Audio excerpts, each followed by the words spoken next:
2011, protests against dictator Bashar al-Assad erupted in Syria. The uprising turned into open rebellions after he sent his army to crack down on the opposition. With battles on multiple fronts and forces stretched thin, he had to make a choice. By July 2012, Assad pulled most of his army out of the traditional Kurdish territories in northern Syria to defend these major cities in the west. Syria has now been at war for 7 years, and, if anything, it's getting worse. Peaceful protests turned into a civil war, but, and this is the key to understanding what's really going on, that civil war has now morphed into something else, a conflict of global dimensions playing out within Syria. The Obama administration is being called out for its handling of the Syrian civil war, and the challenge is coming from within the State Department. CBS 4's Adam May has the story from the White House. Dozens of foreign diplomats from within the State Department say the president's Syrian policy has failed. They say it's time for military action to take out Syrian President Bashar al-Assad. 51 mostly mid-level career diplomats signed on to the classified internal memo calling for changes. The diplomats tell CBS News that Assad has faced absolutely no consequences for his brutality, and that continuing to ignore Assad while focusing solely on ISIS is dragging out the 5-year war and creating new extremists. Secretary of State John Kerry, who is traveling overseas, says he has not yet read the memo, but he has been briefed about it. I think it's an important statement, and I respect the process very, very much. And I will probably meet with people or have a chance to talk when we get back. Sources tell CBS News that Secretary Kerry has been pushing President Obama to expand the U.S. response to Syria. But the president insists on ousting Assad through political means. He explained his reasoning during a trip to Saudi Arabia in April. The problem with any plan B that does not involve a political settlement is that it means more fighting, potentially for years. The U.S. continues to insist Assad must go, especially given that he has ordered chemical weapons attacks on his own people. Millions of Syrians have been killed or forced to flee their homes as a result of the war. 79,000 Syrian refugees already coming into the States and tens of thousands more coming in. How can you guarantee that there's none that have been radicalized? And two, don't you feel that that money would be better spent taking care of the tens of thousands homeless veterans we have sleeping on the streets every night, some with children, and the ones committing suicide daily? Thank you, Mr. President. Yeah. Well, first let me say, sir, that we don't have tens of thousands of Syrian refugees coming in. We're trying to admit several thousand. So far, I think we've been able to admit about 2,500. In contrast, Canada's taken in 25,000. We're a much bigger country. Germany's taken in 500,000. And we have cut veterans' homelessness since I've been in office by about a third. Tens of thousands of veterans who used to be homeless are now housed. But one is too many. So we've got some cities where they've set a goal of 0 homeless veterans, and they've actually achieved it. There's a tragedy going on there, and people are homeless and dying, and we're the biggest, wealthiest country on earth, and we have some obligation to help, just like we'd expect people to help if Americans were in trouble. In the wake of the Hula massacre, Mitt Romney called President Obama weak, saying his lack of leadership has resulted in a policy of paralysis that has watched Assad slaughter 10,000 individuals. Romney argues the U.S. should arm the Syrian opposition, but many fellow Republicans, including Mike Rogers, chairman of the House Intelligence Committee, have their doubts. I'm not one that believes we should be arming the rebels right now. We're having a difficult time getting a complete picture who they are. A few Republicans, like Senator John McCain of Arizona, have been pushing for U.S.-led airstrikes for months. Are there dangers and risks and uncertainties in this approach? Absolutely. There are no ideal options in Syria. All of them contain significant risk. But Donald Rumsfeld, the defense secretary under President Bush, warned on CBS this morning that toppling the dictatorship is no guarantee of a better government. The world obviously would be better off with the Assad family out of there. But the question is, what comes next? And that's a very tough intelligence question. In a second, we'll explore why, but first, who is involved? Well, you've still got the forces of President Bashar al-Assad. He's backed up by Russia, as well as Iran, and various powerful Shia militias. Then you've got the rebels. Now, they've been taking an absolute battering, but are still fighting on. Two of the biggest are called Jaish al-Islam and Ahrar al-Sham. Up in the north are the Kurds. They're an ethnic group that are spread right across the region and now hold large areas of the north of the country. They're allies of the US. Turkey's invasion. The Assad regime used chemical weapons. Kurds are carving out their own statelet called Rojava. This is Rojava, a region in northern Syria that runs along the border of Turkey. It's home to over 1 million Kurds, one of the largest ethnic groups in the Middle East. Until a few years ago, this was a rural and forgotten corner of Syria, where the Kurds were denied legal status by the Syrian government. But today, Rojava is a self-governed region, with a powerful militia that led the fight against ISIS. And it's where the Middle East's youngest democracy is taking shape. Surrounded by Assad's totalitarian regime, the militant Islamic State, and a hostile neighbor, Turkey, this is an unlikely place for a democratic revolution. But it was actually the Syrian war that made Rojava a possibility in the first place.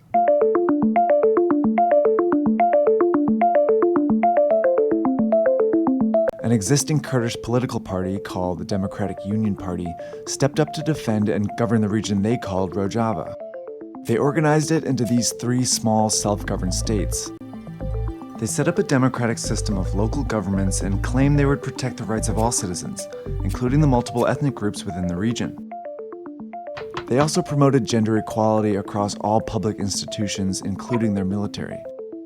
An all-woman military group called the YPJ took shape and fought alongside the Kurdish militia called the YPG. But just as Rojava started taking shape, it came under attack. The jihadist militia known as ISIS. Terrorist group ISIS gaining ground in Syria and Iraq right now. In 2014, the Islamic State swept through Syria. In Rojava, they drove all the way to Kobani on the Kurdish border and laid siege to the city. Trapped inside were thousands of civilians and Kurdish militia fighters. As ISIS threatened to take the city, small pockets of Kurdish fighters held their ground until reinforcements arrived. The US provided air support for the Kurds, and together they retook Kobani, marking a major moment for Rojava. The Kurdish fighters proved to be one of the most effective forces in Syria, leading to continued US air support and eventually weapons. The victory also gave Syrian Kurds, who were denied statehood for decades, an opportunity to strengthen and expand their territory. With Assad still fighting in the west, the Kurds decided to take on ISIS. The Kurds are the most effective fighting force against the Islamic State. Kurdish fighters in Syria have made significant gains, killing thousands of fighters and clawing back territory. A Kurdish-led force launched an offensive today in Syria, pushing ISIS further and further back out of their territory in the northeastern city of Hasaka. We are now within sight of the ISIS stronghold of Raqqa. And Kurdish fighters merged with non-Kurdish militias to form the Syrian Democratic Forces, also known as the SDF. Western media hailed the moment as the birth of a young democracy in the Middle East, and the Kurds promoted their democratic model as a solution for a post-war Syria. But reports also claimed that the Kurds displaced non-Kurdish populations and committed human rights abuses. In the broader region, not everyone supported the Kurdish project. On one hand, the Syrian government denied its existence, and on the other, Turkey grew worried as Rojava expanded. See, Turkey claims the Kurds in Rojava are a front for the PKK, a Kurdish militant group that's been at war with them since the 1980s, and is labeled a terrorist group by the US and the EU. Since the very start, President Assad has had one objective: staying in power. And he's been prepared to do pretty much anything to achieve it. Although he denies it, the West has accused him of war crimes, from indiscriminate bombing to using chemical weapons. His forces are thought to have been responsible for most of the conflict's deaths. Assad's main target has always been the groups that he calls terrorists, but most others call rebels. They share one aim: to overthrow him. But in truth, that's really all they have in common in many cases. But one of the reasons Syria is such a mess is because it's become a proxy war for international powers. So why did they get involved? Well, President Assad is Russia's closest ally in the region. If he fell, Russia would lose its key foothold in the Middle East. It would also lose Tartus, its only Mediterranean port. It could not let that happen.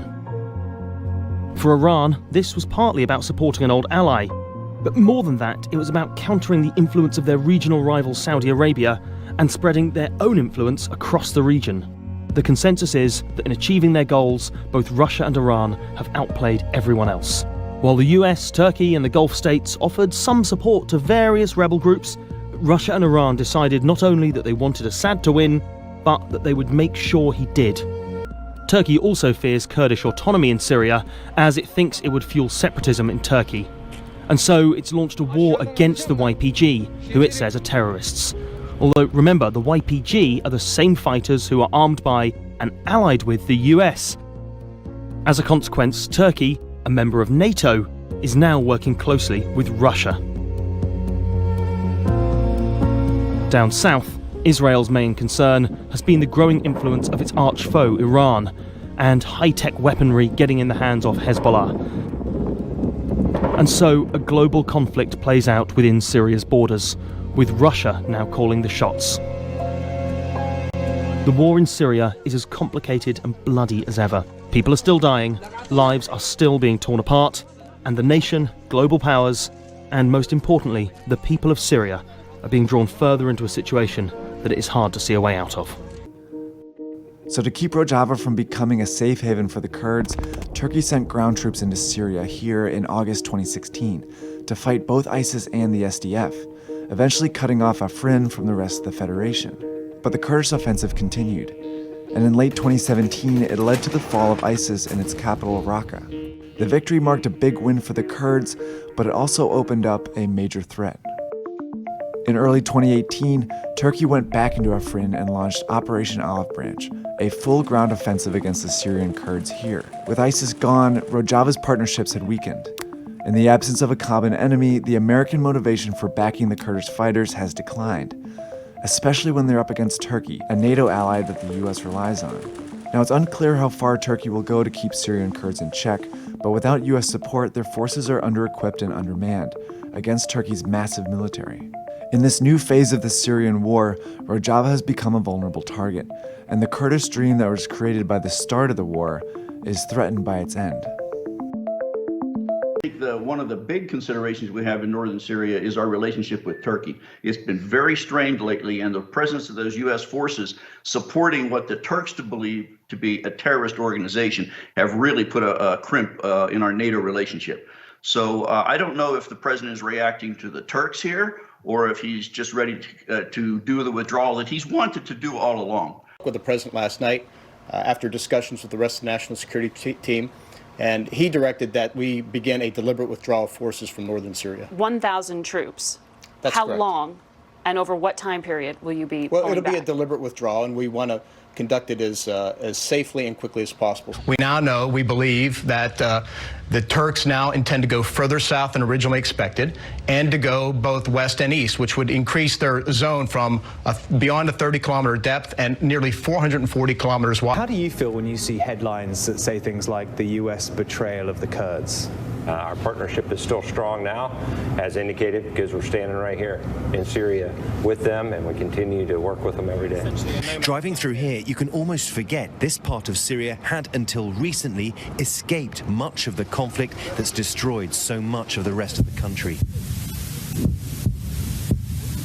Thousands were injured, hundreds died during that deadly October Turkish invasion that outraged much of the world. Outrage because it only came after Donald Trump announced he'd be pulling all US troops, a stabilizing force, out of northern Syria. A decision made following a phone call with Turkey's president. Something must have happened during that phone call between Donald Trump and Recep Tayyip Erdogan. There's an invitation to visit the White House in the coming weeks. What's happened? I was going to do this 9 months ago, and we were not at 100%, but we were pretty close. Everyone said, can we get to 100%? Now I get to 100%, and they say, well, maybe we could stay longer. I say, well, When do we get out? There's got to be a time we get out. We have to bring our people back home. America's decision to leave blindsided the Kurds. They were proud to have fought and died alongside US troops in the long war against ISIS. American forces continued their withdrawal from northern Syria today. Defense Secretary Mark Esper says they're headed for Iraq, not home as President Trump promised. Left behind, America's ally, the Kurds. As Holly Williams reports, a ceasefire about to end could determine their fate. There were reports of sporadic clashes between Turkish-led forces and Kurdish fighters in Syria today, and Turkey said one of its soldiers was killed. But for now, the ceasefire seems to be mostly holding. Remember, this Turkish incursion began last week after President Trump effectively opened the door to Turkey, announcing that US forces would pull back from the border. I think that the context is that Donald Trump indeed doesn't like endless wars. And this might be the only point, the pertinent point of this decision. The problem with this decision is that because you don't like endless war, you take a decision which has massive consequences. And like Michael said, all the enemies, all the concurrents, and against also its own allies, the interest, this decision is strategically inept. They were on the front lines, rooting out the terrorist group from their last stronghold. We saw for ourselves 1 year ago the famed final battle at Baghouz. In the distance, not much to see because most of the town is flattened. That is where the fight is going on. And at night, the sky is lit up with rocket and gunfire. They'd celebrated victory just months earlier. Now the word on their lips was betrayal. So the administration backtracked. Some US troops did stay in Syria, but not before abandoning more than half of the territory in which they'd operated. The initial force of around 1,000, now down to half. And their mission made more complex than ever, trying to maintain a fragile peace between countries and factions that moved in to fill the vacuum. It's just, you get the sense of this kind of eerie stalemate having taken over in this part of Syria. This kind of situation which is so delicate, which if any of the parties move, it could all go up. And your thoughts on this proposed buffer zone? Explain that for us. Well, the current move is actually the pure absurdity with the buffer zone, because the buffer zone was accepted a few days ago, and the common patrols started, common American and Turkish patrols started in this zone, and now the US pulled back. For what reason was it necessary to endorse such a safe zone then? President Erdogan outlined his idea of peace corridor clearly in his UN General Assembly talk.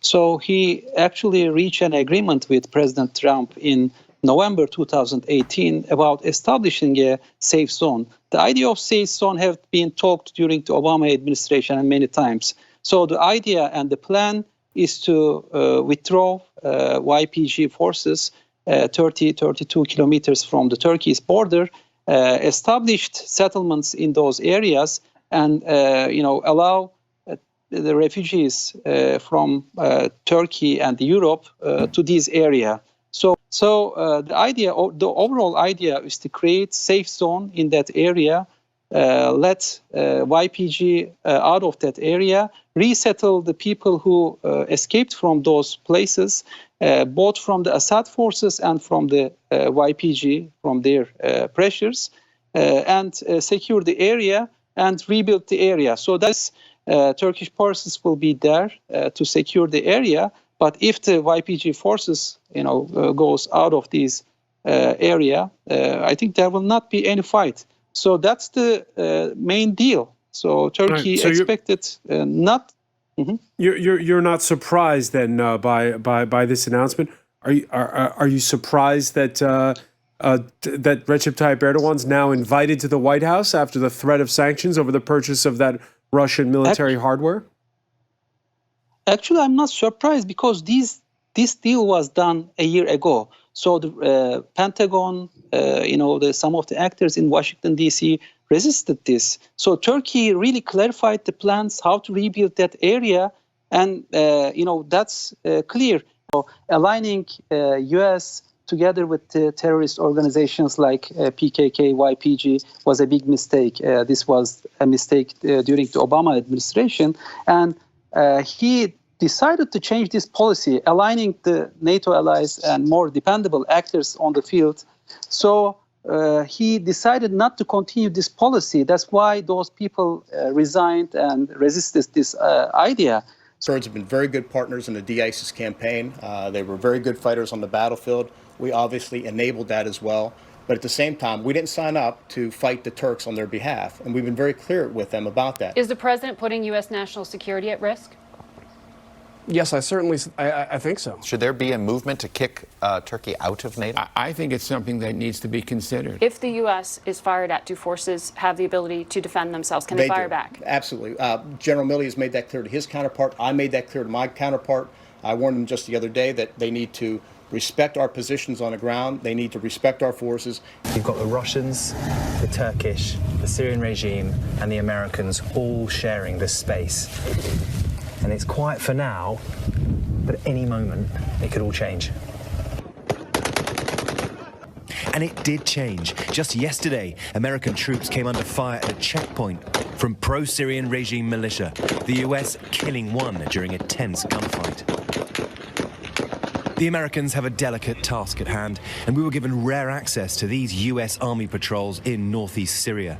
They're here in part to ensure Russia, whose troops swooped in after the partial US withdrawal, now stays out of the areas controlled by the Kurds. We spoke exclusively to the commander of US Special Operations in Iraq and Syria. Right up where the Turks are. Yeah. It looks pretty delicate up there, with all the different moving pieces, the Russians and you guys, and the Syrians and the Turkish all occupying the same kind of quarter-mile space. It looks right. Yeah, there's some tight areas, but we have a pretty solid deconfliction protocol that we work with the forces up there. They understand who we are and what we're doing. Yeah. We're very clear with them where our areas are. Couple of run-ins with the Russians. They need to stay out of that area. We've had a few. US and Russian troops are involved in frequent standoffs. It's a constant game of cat and mouse in a region already fraught with danger. Coming in late today after that surprise decision from President Trump ordering the withdrawal of all US troops from Syria, saying the war against ISIS has been won. But tonight, even some key Republican senators say this is a very dangerous move. Here's ABC's chief global affairs correspondent, Martha Raddatz, tonight. Today, President Trump all but declaring mission accomplished with his sudden decision to pull all 2,000 American troops out of Syria within the next 30 days. We have won against ISIS, and now it's time for our troops to come back home. The move flies in the face of what many of his own advisors on Syria were saying just days ago. If we've learned one thing over the years, enduring defeat of a group like this means you can't just defeat their physical space and then leave. You have to make sure the internal security forces are in place to ensure that those security gains are enduring. With regard to stabilization, we still have a long way to go. We oppose the reckless way Obama, Clinton left Iraq. Now some of the president's strongest allies say he is making the same mistake himself with Syria. If this decision is a withdrawal of all of our forces in Syria now, we're dramatically less safe. This is an Obama-like move. Colossal, in my mind, mistake, a grave error. ISIS is not defeated. So let's get to Martha Raddatz, who's been covering this for years. And Martha, Republican senators were blindsided by the president's announcement. Lindsey Graham tonight calling, quote, a big win for ISIS. That's right, David. ISIS has lost almost all of its territory, but 2,000 fighters remain. And there are concerns going forward about intelligence. If you don't have troops there, it is harder to get good information.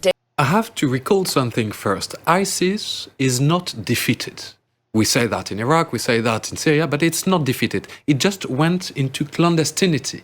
They are ISIS, yes, and go up to attack. There are attacks every day in Syria and in Iraq. So they are not defeated at all, and we have to pay attention to that because ISIS, when it was already still Al-Qaeda in Iraq, they just popped up again because. Yeah, this is a real key here, Poppy. ISIS has, since they've lost most of their territory, has changed their focus. They've changed the way the organization works, and they've gone back to being more of a guerrilla organization. And most of those 30,000 we're going to find are in Iraq, not really in Syria. They're really being cleaned out of Syria and pushed back into Iraq. The Iraqis are trying to stop that, but we're seeing a lot of ISIS recruitment in northern Iraq, in central Iraq. Must be pretty strange, though, to see, you know, a Russian flag and an American flag up against one another in Syria. Oh, absolutely, absolutely. But we are focused on making sure that everything is de-escalated. Turkey cares about all these actors, and Turkey's policies, actually, plans are quite transparent. So Turkey communicated its plan to establish the safe zone to all its actors during Erdogan's UN visit. So there is nothing, unclear about this issue. Turkey's objectives are clear. He clearly outlined that we are committed to territorial unity of Syria. PKK, YPG are terrorist organizations. We want them to outside of our border lines. So this is not an invasion. And if PKK, YPG withdraws from these regions, there will not be bloodshed. So I think, dramatizing the issue in such a way, it's like the invasion, killing the Kurds, does not really represent the entire truth. So if in a coordinated way, YPG withdraws from these regions and Turkey starts its policy of resettling the refugees and re-establishing the towns in that area, this will create stability in that region. That's the whole idea behind Erdogan. Of course, it's very difficult. It will be very difficult without the coordination of the European actors. So Turkey is also planning to coordinate this with the participation of European actors. Turkey doesn't want to lose Germany, UK, and even France in this issue. So I think UN is also a very important actor, and UN is willing to coordinate this effort with Turkey. And now US troops are in the process of withdrawing entirely from eastern Syria. Kurdish-led forces were America's closest partners on the ground in Syria in the fight against ISIS. They are now the target of Turkey's offensive and say they've been betrayed by the US. Turkey claims the Kurdish-led group is a terrorist organization. President Trump called the ceasefire, which was negotiated by Vice President Mike Pence and Turkish President Recep Tayyip Erdogan last week, a, quote, great day for civilization. But it's due to expire on Tuesday. Kurdish forces say they pulled out of one town today, but Turkey says they need to withdraw from a nearly 300-mile stretch of border or it will renew its assault. Soldiers are not in harm's way, as they shouldn't be, as two countries fight over land. That has nothing to do with us. It's not our border. We shouldn't be losing lives over it. We're watching and we're negotiating and we're trying to get Turkey to do the right thing because we'd like to stop wars regardless, whether Americans are in or whether they're not in. We want to see wars stop. That's very important. The other impact of the US withdrawal is to hand even greater influence to Russia. Turkey's President Erdogan will meet the Russian President Vladimir Putin on Tuesday, and the future of eastern Syria could be decided at that meeting, at which the United States will play no part. Elaine. All right, Holly Williams. As you know, there are IS group members in the region from different countries, like Germany and France. Those countries now say, we want to let go of control. We cannot look after them anymore. That's enough. They will work on what can be done on this issue. In the meantime, we have also given orders to our officials. They are also doing some work on what sort of steps should be taken to get rid of the IS members in prison.